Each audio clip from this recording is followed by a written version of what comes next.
we started preparing this project in 2014. That's because we had some accidents in Iceland with landscapers climbing in ladders with holding a chainsaw, and they had some accidents. So we started thinking about where we could get some more information on how to teach climbing.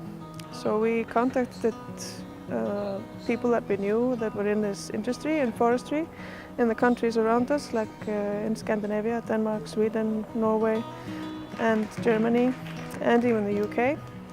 And in 2015 we got an answer back from Skogskolen, which is a part of the University of Copenhagen, that they had a lot of experience with this subject, and they were willing to share and to help us change this. So we decided to apply for an Erasmus Plus grant. The first idea was that the Icelandic students should come to Denmark, but at that time it was nearly impossible because a lot of Icelandic people worked sometimes more than one job. So we decided we could go to Iceland, but then again our training courses are often 14 days, and we were told that no Icelandic will go 14 days on a training course, but we have e-learning, distance learning, and we in Denmark really wanted to know something about distance learning, so we decided, okay, let's do this together. And then Augusta Ellingsdottir made the proposal that we could do it as an Erasmus project, but we needed one more partner. So this is how we ended up being together with Sweden and Slovenia.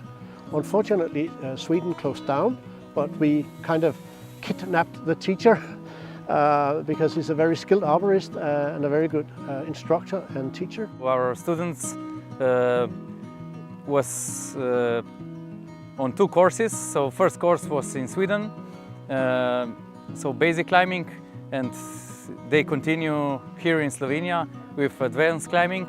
So they learned a lot because, you know, schools that lead the trainings have a lot of experience, so they don't do this the last 5 years as we do, but they have a tradition and they do it for decades. The outputs of this project was basically made a material for distance learning that candidates can prepare at their home, so they learn how to tie a knot and the theoretical part. We made movie materials. This was Slovenian part, so the multiplier event and the second training, plus those movies that are showing how to use different techniques on the tree. Yeah, one of the outputs of this project as well was the practical training or practical part. So the students were every day they were out on the trees and they were cutting the branches, first with handsaw, then with chainsaw. Then they teach how to rescue a casualty from the tree and from the pole. There was a lot of practical things, and hopefully they will use it